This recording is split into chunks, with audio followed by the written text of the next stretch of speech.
Ya Tuhan, kami berserah sepenuhnya kepada rancangan-Mu, segala rencana-Mu Tuhan, sebab janji-janji firman-Mu sentiasa adalah ya dan amin, dan Engkau setia untuk memenuhi segala janji-janji-Mu Tuhan yang telah Engkau katakan kepada kami terhadap hidup kami Tuhan.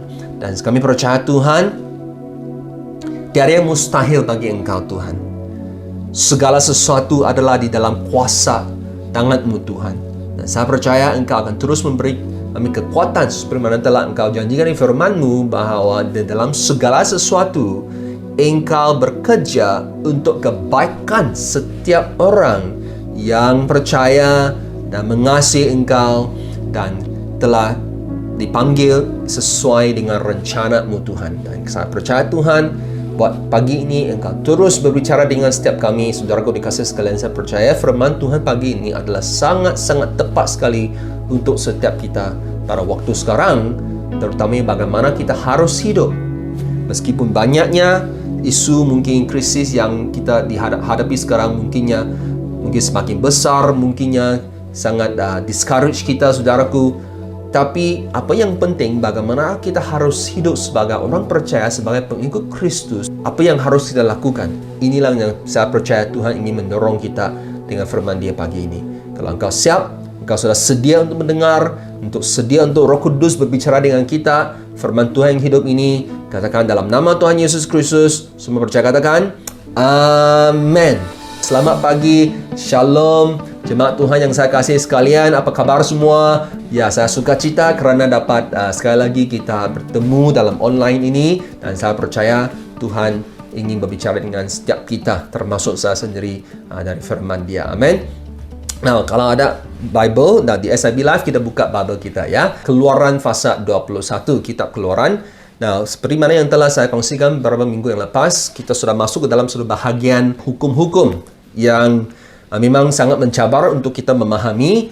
Dan saya percaya apabila kita memahami hukum-hukum Tuhan ini, Dia sungguh-sungguh akan memberkati kita, terus menguatkan iman kita. Amin.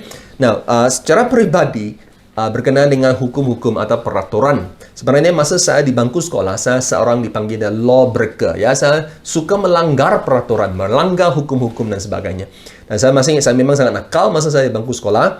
Dan setiap kali kalau saya nakal, saya punya ibu selalunya akan rotan saya ya. Siapa di sini pernah di rotan? Ya, boleh share di chat box ya. Jujur ya. Masa dulu rotan tidak seperti sekarang. Kalau kita rotan, kita boleh sekarang kita rotan di tangan ke dan sebagainya ya. Tapi masa dulu saya di rotan itu sangat teruk sekali ya. Dia rotan hingga selepas habis di rotan, saya seperti seekor kuda belang.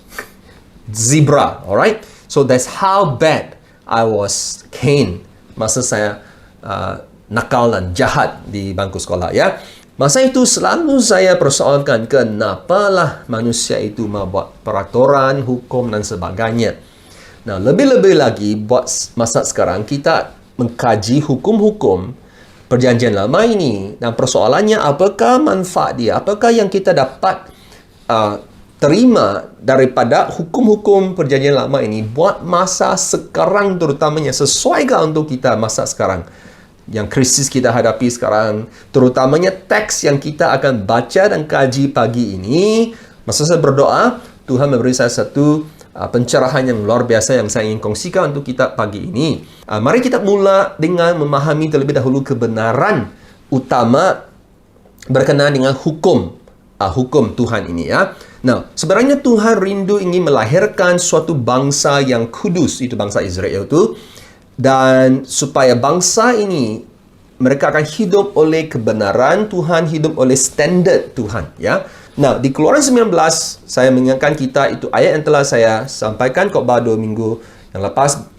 Jadi sekarang jika kamu sungguh-sungguh mendengarkan firman-Ku, Tuhan bilang, dan berpegang pada janjiku, maka kamu akan menjadi harta kesayanganku sendiri dari antara segala bangsa, sebab akulah yang mempunyai seluruh bumi. Kamu akan menjadi bagiku kerajaan imam dan bangsa yang kudus. Satu bangsa yang kudus, bukan satu bangsa yang biasa, tapi bangsa yang kudus. di mana Rasul Petrus dia petik dari Keluaran 19 ini dan dia sambungkan di situ 1 Petrus pasal 2 ayat 9 supaya kita menjadi kerajaan imam dan bangsa yang kudus, supaya untuk apa? Kamu memberitakan perbuatan-perbuatan yang besar dari Dia, dari Tuhan yang telah memanggil kamu keluar dari kegelapan kepada terangnya yang ajaib. Amin. Ini juga boleh diaplikasikan untuk kehidupan kita di dalam Kristus. Amin. Jadi maksudnya apabila orang lain melihat kita, saudaraku, orang di sekeliling kita, di tempat kita bekerja, tempat kita bersekolah, melihat kita, persoalannya adakah mereka melihat kita milik kepada kegelapan atau milik kepada terang, saudaraku? Yesus berkata, hendaklah terangmu bercahaya. Let your light shine. Maksudnya, jika kita milik kepada terang, harus kita bercahaya terang itu. Persoalannya, sebagai orang percaya perjanjian baru, bagaimana kita memahami hukum-hukum ini? Tuhan telah panggil kita keluar dari kegelapan hingga masuk ke dalam terang Dia. Dan sekarang persoalannya bagaimana kita aplikasikan hukum-hukum ini dalam hidup kita. Nah, Yesus berkata di Matius 5 ayat 17. Nah, tengok ini sangat penting ya. Dia bilang begini, janganlah kamu menyangka bahwa aku datang untuk meniadakan hukum Taurat atau kitab para nabi. Aku datang bukan untuk meniadakannya, melainkan untuk menggenapinya. Kita hanya dapat memahami hukum-hukum Taurat melalui Kristus sahaja. Dan Dia datang untuk menggenapi di mana Dia hidup di bawah hukum Taurat supaya kita dapat menerima pemulihan bukannya pembalasan. Maksud dia restoration bukannya retribution dalam bahasa Inggris. Retribution maksudnya pembalasan hukum itu ya. You do wrong, you pay. Alright? The law alone is retributive. But with grace, it's restorative. Maksudnya kalau semata-mata hanya hukum sahaja, kita akan dihakimi. Buat salah, dihakimi. Tapi kerana adanya kasih karunia, tujuan Tuhan adalah pemulihan. Restoration. Tujuan utama hukum-hukum Tuhan, saudaraku dikasihi sekalian, adalah untuk menyembuhkan, memulihkan hati kita, bukan untuk menghukumi tangan kita. It is to heal our heart, not to punish our hands. Sebab itu saya kata, jika kita tidak memahami kasih Tuhan, kita akan salah memahami hukum Tuhan. Yohanes 1 ayat 7 berkata, sebab hukum Taurat diberikan oleh Musa, tetapi kasih karunia dan kebenaran datang oleh Yesus Kristus. Yes, hukum Taurat, kebenaran mendedahkan masalah hati kita. Kalau kita berhenti di situ saja, itu dipanggil retribution, balasan. Tapi oleh kerana adanya kasih karunia melalui Kristus, kita dipulihkan, kita restore, disembuhkan. Sebab itu, di Matius 5, masa Yesus menyampaikan khotbah di atas bukit, yang kita baca di ayat 17 tadi itu, Yesus bilang, aku datang bukan untuk meniadakan hukum, tapi untuk menggenapi. Jadi persoalan, apakah hukum-hukum yang dia genapi? Dia memberi kita beberapa contoh di Matius 5, terus dia bicara hukum. Kita ada baca, dia bilang, kamu telah membaca dalam hukum kata, jangan kau membunuh.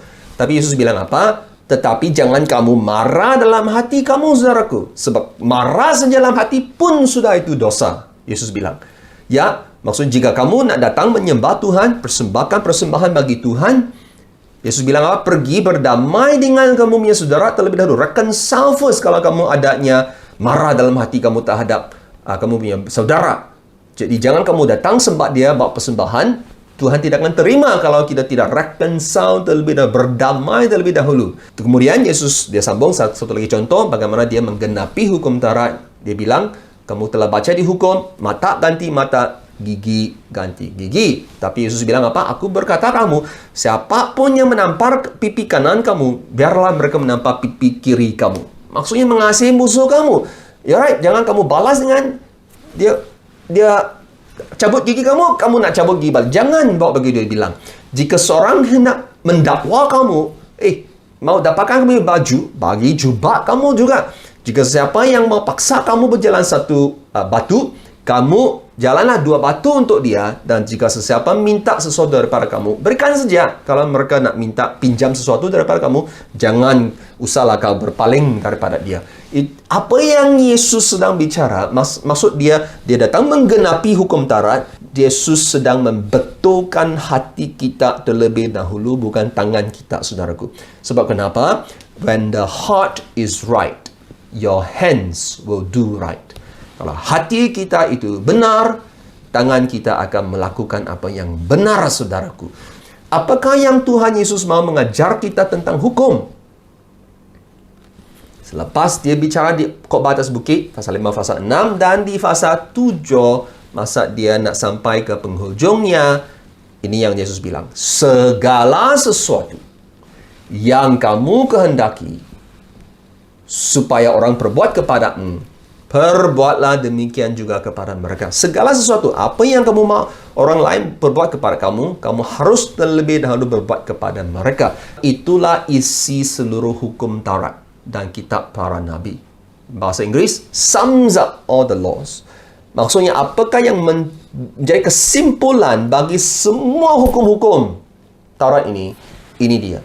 Berbuat kepada orang lain apa yang kamu mau orang lain perbuat kepada kamu. This is the law. You do good, don't do evil. Buat baik, jangan buat jahat. Jangan lalai, jangan abaikan orang lain, jangan neglect orang. Kita mesti menghargai orang yang lain. Value other people. Now, saya rasa Rasul Paulus, dia dapat menyimpulkan ini secara luar biasa dalam surat dia kepada jemaat di Filipi, di mana dia menyatakan kita harus mencontohi, ikut contoh teladan Tuhan Yesus. Dan dia bilang seperti ini. Dia kata dengan tidak mencari kepentingan sendiri. Seperti Tuhan Yesus kan. Jangan kita mencari kepentingan sendiri atau puji-pujian yang sia-sia. Sebaliknya, hendaklah dengan rendah hati yang seorang menganggap yang lain lebih utama daripada dirinya sendiri. Dan janganlah tiap orang hanya memperhatikan kepentingan sendiri, tetapi kepentingan orang lain juga. Value others above yourself. Itulah maksudnya yang dibicarakan oleh Tuhan bahawa do to others, berbuat kepada orang yang lain seperti mana kamu yang mau mereka berbuat kepada kamu. Maksudnya kalau kita simpulkan, kita mesti selalu menganggap orang yang lain lebih utama daripada kita. Selalu buat baik terhadap orang yang lain. Jadi apa yang saya bicara dengan kita pagi ini adalah hargailah orang lain lebih daripada diri kita. Value others above yourself. Dalam bahasa Inggris, hargailah orang lain melebihi diri kita. Saya hanya ada satu poin sahaja untuk kita pagi ini. Ini poin dia. Bagaimana kita memahami hukum Taurat? Kita mesti memahami melalui Yesus. Apa yang Yesus cuba mau mengajar kita adalah menghargai, value other people above ourselves. Apabila kita mempraktikkan, menghidupkan ini prinsip dalam kehidupan kita, senang kita untuk memahami hukum-hukum Taurat ini, terutamanya apa yang kita akan baca sekarang. Keluaran 21. Saya akan baca dari versi Alkitab Borneo AVB 18. Kita baca Bible kita sendiri ya. Di SIB Live kita buka Alkitab kita sendiri. Jika ada orang bertengkar lalu salah seorang memukul yang lain dengan batu atau penumbuknya dan mangsa itu tidak mati tetapi perlu terbaring di tempat tidur serta kemudian dapat bangkit dan berjalan lagi di luar dengan memakai tongkat, maka orang yang memukulnya itu bebas daripada kesalahan. Dia hanya perlu mengganti kerugian orang itu kerana orang itu harus berhenti bekerja dan dia harus menanggung biaya pengubatannya sampai sembuh. Poin saya adalah value others above yourself. Nah, saudaraku dikasih sekalian, apa yang dikatakan oleh teks ini adalah apabila dua orang dia bertengkar, ya, dia kata jika dia bertengkar, salah satu orang dia memukul yang lain dan sehingga itu, tapi dia tidak mati. Okey, cedera saja, dia tidak mati, dia cedera saja. Biasanya kita akan pikir, oh, dia cederakan saya mau cederakan dia balik. Dalam hukum ini, tidak langsung. Dia kata, kerana dia cederaan kamu cederakan dia balik. Kenapa kita, hukum Tuhan mengajar kita jangan kita membalas dendam, tetapi kita mesti ada restoration, pemulihan, saudaraku. Mesti ada healing bagi relationship itu. Sebab itu, Tuhan perintahkan itu orang yang bersalah memberi pampasan dan memastikan orang yang telah dia cederakan itu completely healed. Sampai dia sembuh. Dia mesti memastikan orang itu. Coba bayangkan, kamu marah dengan dia, kamu sudah mencederakan dia, tapi tanggungjawab kamu sekarang adalah jaga dia sampai dia sembuh. Apa yang Tuhan tahu kita buat adalah, you mesti restore, mesti reconcile, mesti berdamai. Itulah prinsip utama dia ini. Value others above yourself. Nah, kita terus baca ayat 20. Jika seseorang memukul hambanya, baik lelaki maupun perempuan, dengan tongkat hingga hamba itu mati di tangannya, dia pasti dihukum. Itu adalah tuan pukul hamba dia sampai dia mati, tuan itu harus dihukum. Tetapi jika hamba itu masih hidup, 1-2 hari dia sembuh, dia tidak akan dihukum kerana hamba itu miliknya sendiri. Nah, apa yang dimaksud oleh firman Tuhan seperti ini? Hamba itu dihukum oleh tuan dia, dipukul, hamba itu mati. Nah, budaya zaman purba, tuan dia boleh lakukan sesuka hati apa saja terhadap hamba dia, termasuk bunuh hamba dia. Tidak, dia harus bertanggungjawab. Ini adalah budaya duniawi, tapi hukum Tuhan ini melindungi hamba-hamba daripada dimanipulasi, daripada dilayani dengan teruk sekali, di mana mereka harus dilayani sebagai manusia, ya, bukannya sebagai binatang. Jadi jika katakan tuan itu pukul, dia sembuh 1-2 hari. Kenapa begitu spesifik 1-2 hari? Nah, sebenarnya teks ini berkenaan dengan disiplin, bukannya penyiksaan. Maksudnya apabila hamba itu dia mungkin memberontak, ya, terhadap tuannya, habis tuan itu dia menghukum dia, denda dia. Biasanya dulu firman itu kata dengan tongkat, mereka akan pukul di belakang tu, ya, dengan tongkat sebagai satu denda, ya, sebab dia memberontak dan sebagainya. Dan biasanya mungkin 1-2 hari dia akan sembuh, sudah akan baik. Itu yang dimasukkan oleh firman Tuhan ini, disiplin. Tapi kalau ada tuannya begitu geram, panas baran, mungkin mereka adanya tidak tahu menghargai hamba mereka, tidak tahu value hamba mereka itu, mereka akan pukul terlalu keras sehingga hamba itu mati. Dia yang harus bayar dengan hidup. Itu yang nyawa dia sendiri. Itu yang dikatakan oleh Tuhan, ya. Jadi maksudnya dalam hukum ini, dia seperti mendorong memaksa Tuhan harus menghargai hamba-hamba mereka. Sehingga mau disiplin mereka pun mesti disiplin dengan respect. Malahan, hukum Tuhan ini mengangkat nilai hamba-hamba. Kita lihat di ayat 26. Kita lompat ke ayat 26, kita lihat, ya.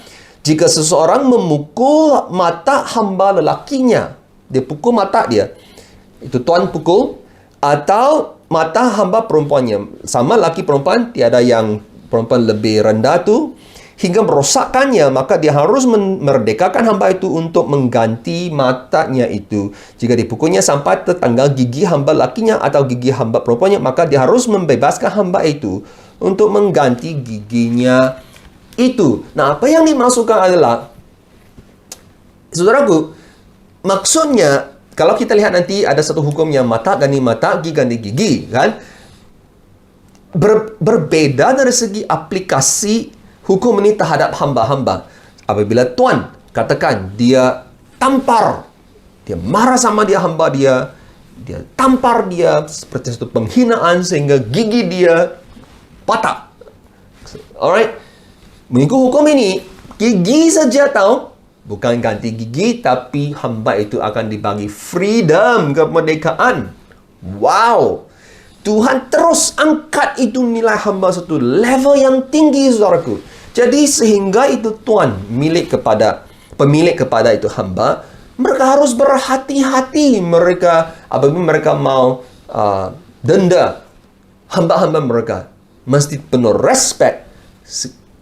Mengajar tuan harus menghargai orang yang lain, termasuk hamba-hamba mereka. Jadi bos, kalau kamu adalah majikan bos, value your workers. hargailah hamba-hambamu, para pekerja kamu. Amin. Ayat 22 kita sambung ya. Kembali ke ayat 22. Apa yang firman itu berkata?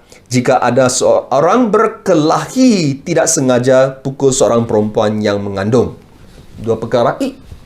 Tangan itu perempuan yang mengandung itu ya. Sehingga kandungannya itu gugur. Nah, sebenarnya perkataan bukannya gugur, maksudnya dia keluar. Okay? In English we call it premature birth. Ya, dilahirkan belum sampai tu waktu kan, dilahirkan tu bukannya guguran, maksudnya dia keluar, dilahirkan. Walaupun perempuan itu selamat, maka orang itu pasti didenda sebanyak yang dikenakan oleh suami perempuan itu kepadanya.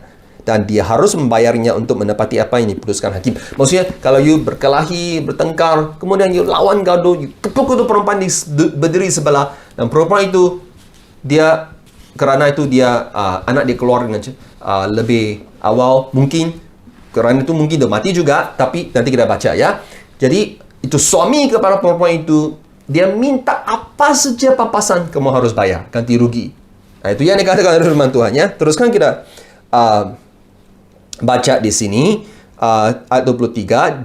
Tetapi jika berlaku kecederaan yang parah, sama ada kepada ibu ataupun kepada anak kandungan dia itu, parah kecederaan itu, engkau harus membayar nyawa digantinya nyawa. Wow.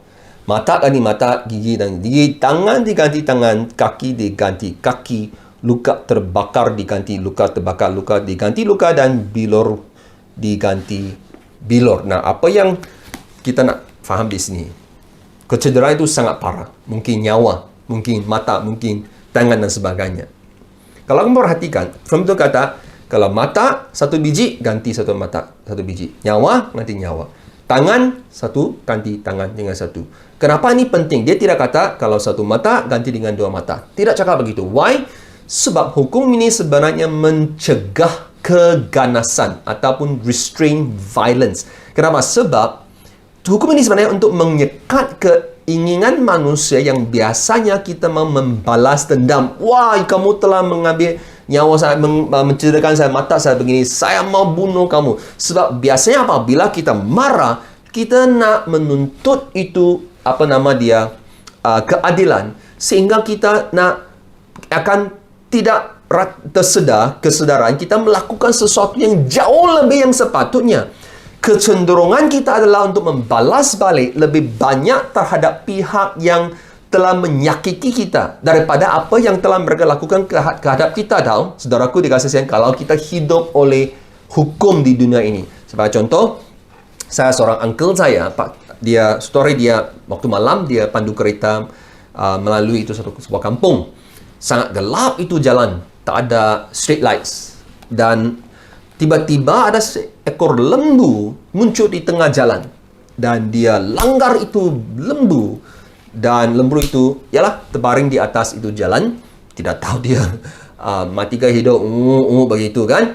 Dan apabila itu semua orang di kampung terdengar itu terjadi, mereka lari keluar dengan parang, dengan apa saja yang boleh dijadikan senjata, mereka lari dan mereka menuntut, panggil uncle saya keluar dari itu kereta. Tapi uncle saya smart, lepas dia langgar itu lembu, terus dia telefon itu polis, report ya. Now, lembu saja, tapi apa yang mereka tuntut? Nyawa uncle saya. Boleh faham tak? Maksud saya, apabila hati kita ini penuh dengan kemarahan, kita akan lakukan apa saja yang sebenarnya tak masuk akal. Jauh kita mau tuntut revenge, pembalasan, kita mau balas dendam. Itulah masalah hati kita. Sebab itu, hukum ini secara langsung nak mencegah kita daripada buat revenge. Wow. Sebenarnya, saudaraku, inilah apa yang Tuhan Yesus lakukan masa dia datang. Kenapa dia datang dengan kasih karunia supaya kita tidak hidup dengan mesti hukum macam ini. No. Adanya perdamaian, adanya forgiveness, saudaraku. Firman Tuhan berkata, jika kamu bertengkar, maksudnya kita ada pilihan. Jangan kita pilih bergaduh kalau boleh. Jangan kita pilih bertengkar, kita marah-marah di hati. Itu Yesus bilang apa? Jika hati kau marah, belum lagi yang bunuh, hati marah, itu sudah membunuh. Maksudnya, settle dulu hati kita. Kalau hati kita tidak marah, tidak mau balas dendam, tidak mau ada kepahitan, tidak kita akan bergaduh, dan tidaklah adanya itu kemalangan terjadi sehingga menyebabkan orang yang lain cedera ataupun mati. Jadi, if you value others, menghargai orang lain lebih daripada diri kita, tidak kau mau bergaduh, saudaraku. Itu yang dimaksudkan firman Tuhan. Amin. Value others above yourself. Ya? Nah, kita habiskan ayat 28. Jika seekor lembu menanduk seorang lelaki atau perempuan sehingga mati orang itu, maka lembu itu mesti direjam dan dagingnya tidak boleh dimakan. Sedangkan pemilik lembu itu bebas daripada kesalahan. Akan tetapi, jika lembu itu sejak dahulu memang sering menanduk dan pemiliknya tidak mau menjaganya, pemilik tak mau menjaga, dia tahu dia selalu menanduk, walaupun sudah diberikan peringatan itu pemilik, lalu lembu itu menanduk, mati seorang lelaki atau perempuan, maka lembu itu harus direjam dan pemiliknya pun harus dihukum mati. Nah, kalau kita perhatikan ini hukum sangat-sangat luar biasa. Nah, ini binatang, ini bilang, macam mana itu mau kaitkan dengan value others, menghargai orang yang lain? Oh, sangat besar kaitan dia. Nah, hukum ini memberi kita satu prinsip dalam bahasa Inggeris, intent and neglect. Apa itu? Prinsip niat, intent, niat, dan neglect, kelalaian atau pengabaian. Okey? Nah, kalau kita perhatikan, kalau itu lembu, dia merejam seorang, mati. Tiba-tiba. Dan itu pemilik tidak tahu apa terjadi, kenapa dia merejam. Jadi, kalau kita lihat itu niat, intent. Itu pemilik tak ada intent, tak ada niat yang jahat di situ. Dia tidak tahu, saya pun terkejut macam itu kan.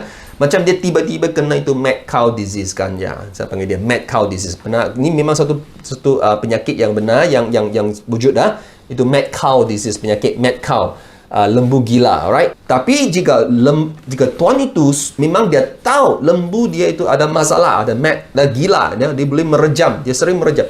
Tapi dia tidak menjaga dia.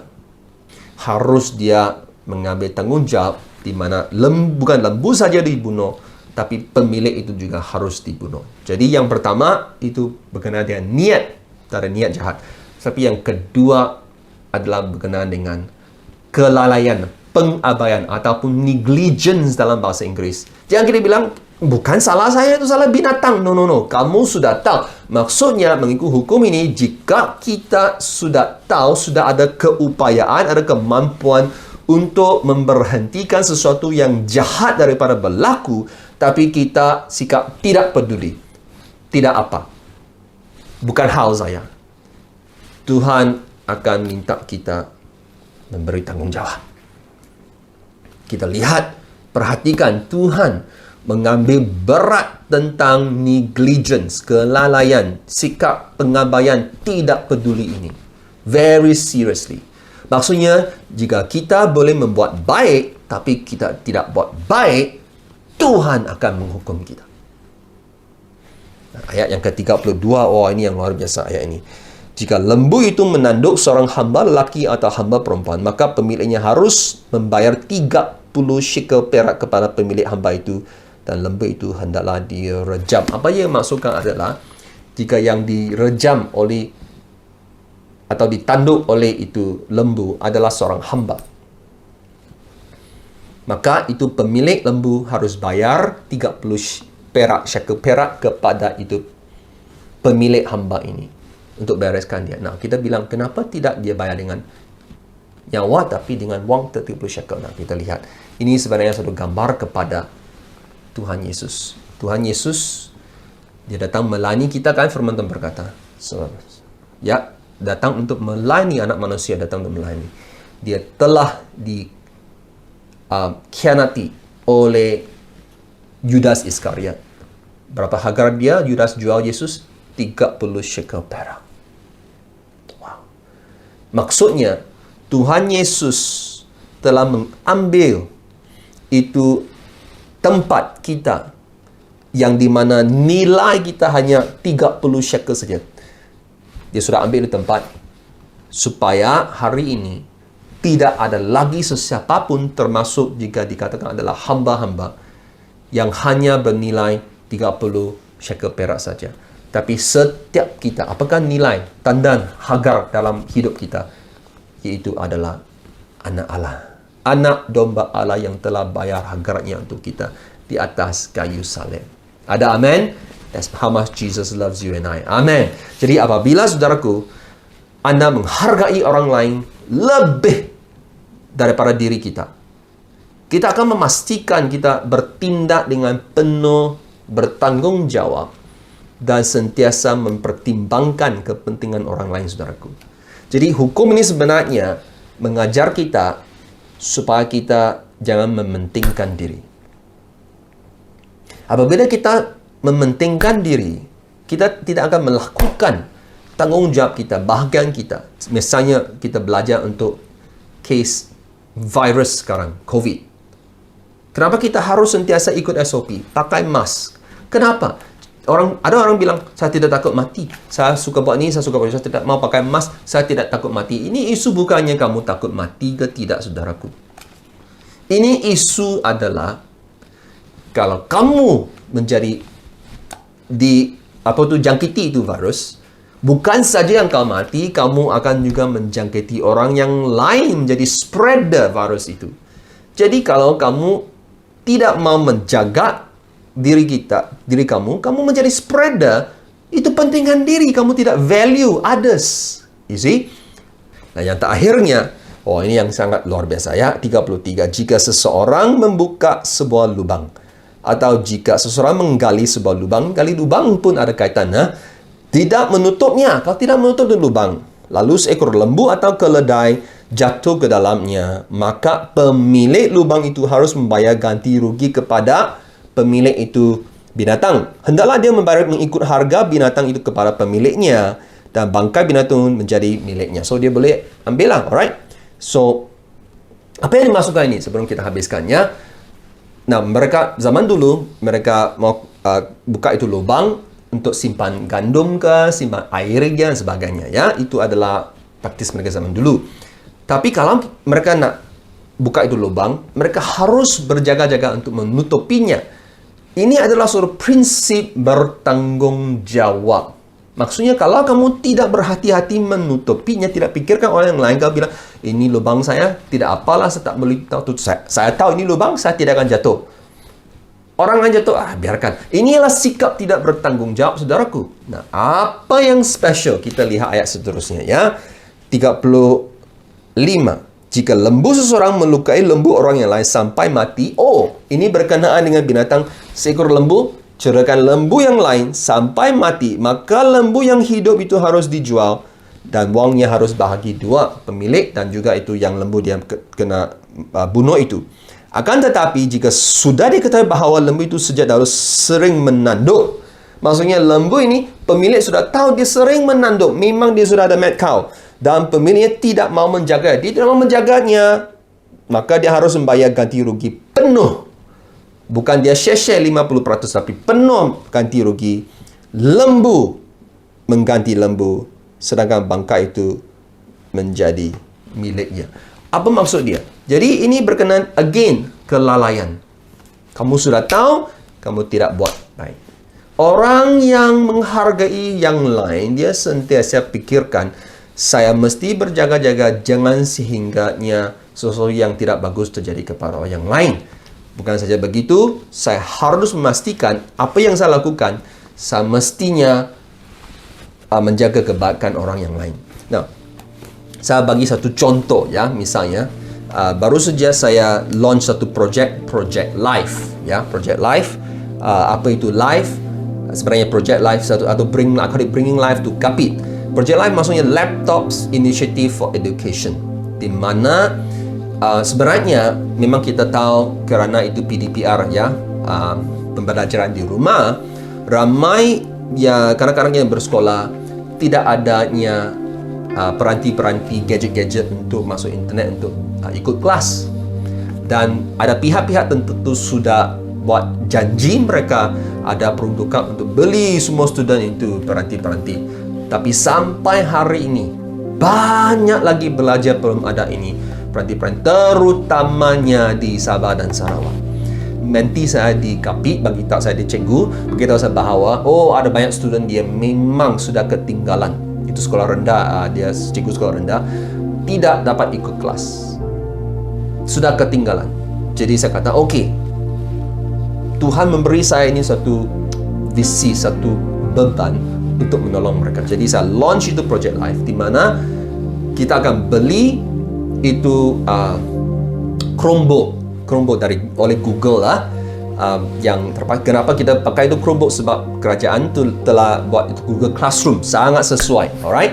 Dan bukan saja begitu, ini Chromebook juga kita panggil dia refurbish atau terpakai. Kenapa kita tidak beli yang baru? Sebab kita tidak mau membayar terlalu banyaknya itu uang untuk beri yang baru, di mana itu murid-murid sebenarnya mereka akan pakai sedikit itu kuasa itu laptop saja. Sebab apa yang paling penting sekarang bukannya berapa kuatnya itu laptop, tapi berapa supaya mereka dapat ada alat untuk ikut kelas. Itu yang paling penting. Jadi kalau kita beli yang refurbish, kita beli dengan harga yang rendah dan kita boleh beli lebih banyak untuk hantar, ya. Nah, saya launch ini projek melalui kelompok sel kita, dan saya mau ucapkan terima kasih kepada setiap orang yang telah, kalau saudara sudah contribute, thank you very much. Ini sangat penting. Yang saya sangat terharu melihat juga ada student yang contribute RM50 dan sebagainya. Sangat-sangat luar biasa. Saya sangat-sangat menghargai anda semuanya.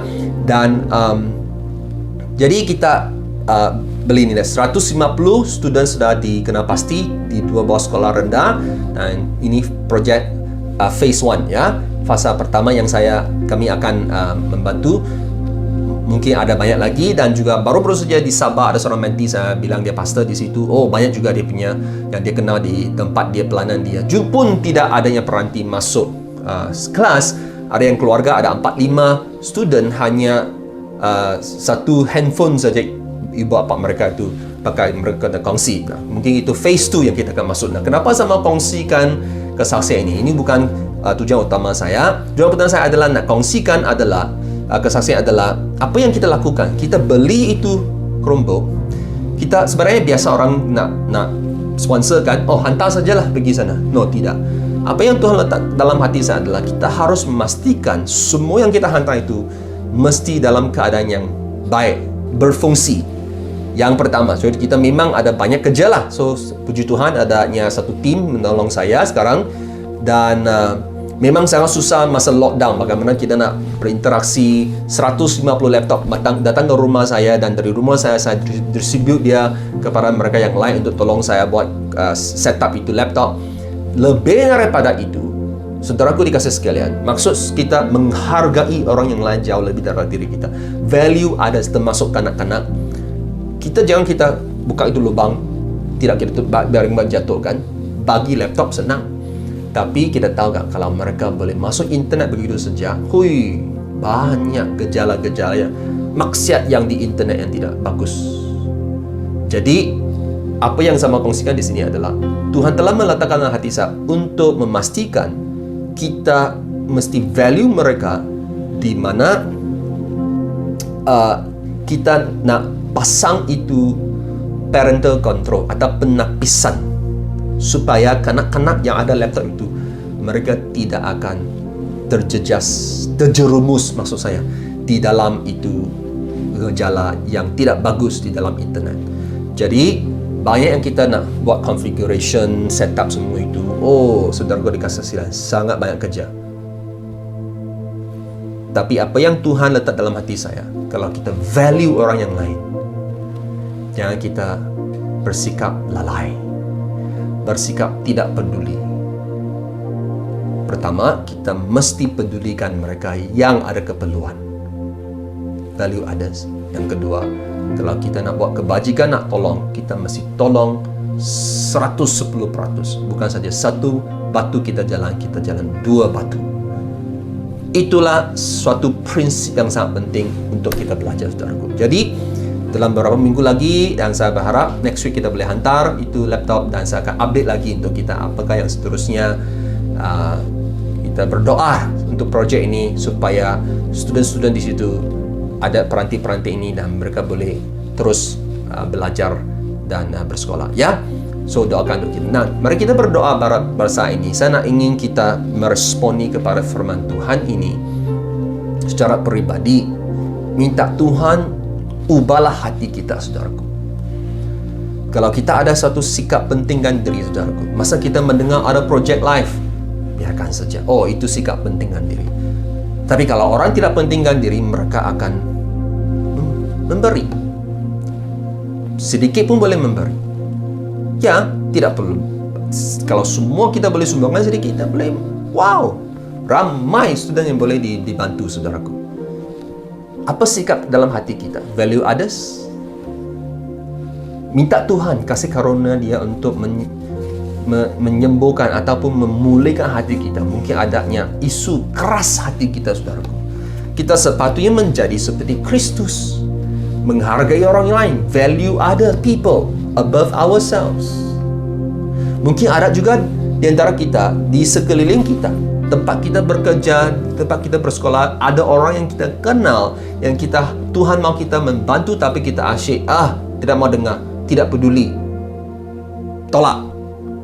Tapi firman Tuhan pagi ini menegur kamu, saudaraku.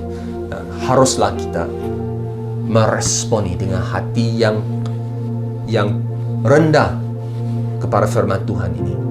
Jangan sehingga Tuhan menghukum kita kerana sikap kelalaian ataupun sikap kita yang tidak peduli ini. Amin. Kita datang kepada Tuhan dengan hati yang rendah. Kita angkat tangan kepada Dia, saudaraku. Minta Tuhan ubah hati kita. Minta Tuhan memberi kita satu hati seperti Kristus untuk menghargai yang lain, untuk value other people. Amin. Haleluya. Terima kasih Tuhan. Saya ucap syukur Tuhan pagi ini sebab Engkau berbicara dengan kami Tuhan melalui hukum Taurat. Tapi Tuhan Yesus menggenapi hukum Taurat ini dan kami dapat belajar apakah maksudnya kami menghargai orang yang lain, kami values orang yang lain, dan sehingga tidak kami simpan kepahitan dendam dalam hati kami Tuhan, tapi kami sentiasa memikirkan orang yang lain, mengampuni, maafkan orang yang lain, dan sehingga Tuhan kami menjaga kebaikan orang yang lain, bukannya selalunya menjaga kebaikan diri kami sendiri sahaja. Dan saya percaya jemaat-Mu Tuhan pagi ini ramai yang sedang meresponi dengan hati yang ikhlas dan tulus Tuhan. Engkau menjamah hati mereka Tuhan. Haleluya, haleluya. Ubah hatiku seperti hatimu, setulus salibmu, kasih-Mu Tuhan. Biar mataku seperti mata-Mu, pancarkan kasih-Mu, ku mau jadi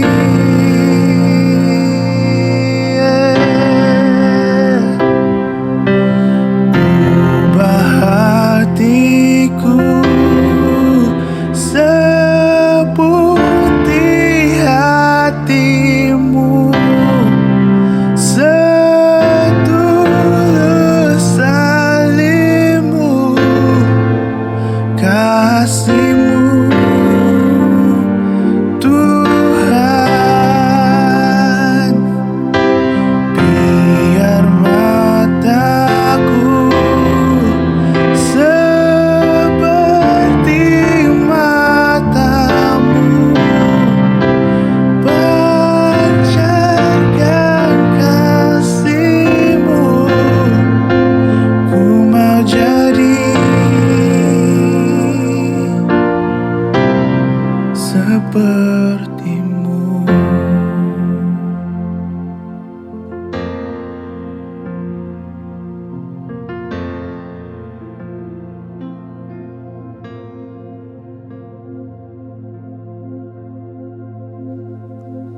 Haleluya Tuhan. Ya Tuhan, ubahlah hati kami Tuhan. Berikanlah kami hati yang baru, bukan hati yang seperti batu, tapi hati yang lembut, yang senang sedia dibentuk oleh kasih-Mu Tuhan. Sehingga kami Tuhan, apa yang kami belajar, seperti mana yang Tuhan Yesus telah katakan, dalam segala sesuatu perbuatlah kepada yang lain seperti mana yang mereka perbuat kepada kami Tuhan. Itulah isi yang paling penting hukum Tuhan. That sums up all the laws. We must value other people. We must serve other people.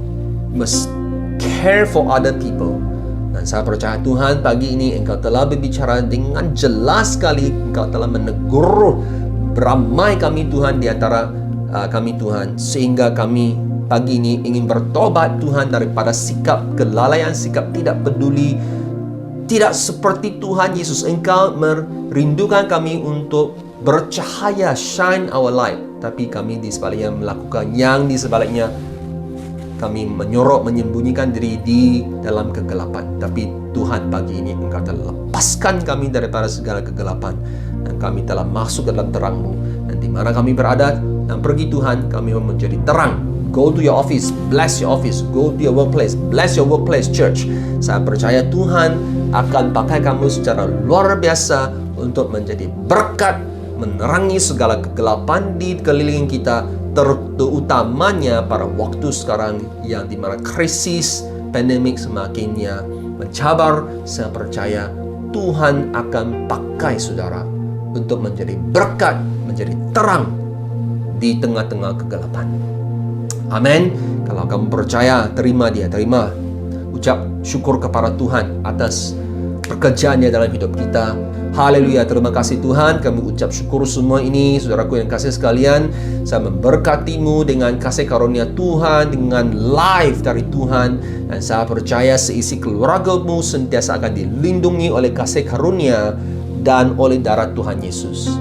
I bless you church. Haleluya. Terimalah firman Tuhan ini, terimalah berkat Tuhan ini, terimalah hadirat Tuhan ini, sehinggalah tidak pernah engkau akan rasa ketakutan, tetapi penuh dengan damai sejahtera di dalam Kristus. Terima kasih Tuhan. Kami terima ini dengan hati yang penuh kesyukuran Tuhan. Kami ucap syukur. We love you Jesus. Dalam nama Tuhan Yesus Kristus, semua yang percaya katakan Amen. Amen. Mari kita beri pujian kepada Tuhan sekali lagi. Come on, let's praise God. Let's thank God. Haleluya. Sekali lagi terima kasih saudaraku dan sekalian, engkau telah mengambil masa, meluangkan masa untuk menyertai kebaktian kita pagi ini, dan saya percaya saudara telah diberkati oleh hadirat oleh firman Tuhan. Amin.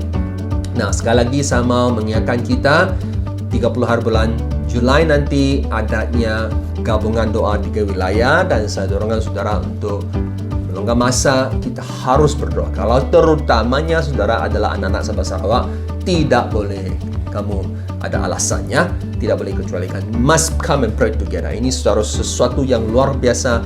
I will call it the history lah, sejarah di mana kita berdoa cara seperti ini ya. So saya mendorongkan saudara untuk join us ya. So God bless you. Tuhan berkati. Kirimkan salam kasih saya kepada keluarga kamu, dan kami sentiasa mendoakan untuk keluarga kamu di Sabah dan Sarawak. God bless you. Love you people. Bye-bye.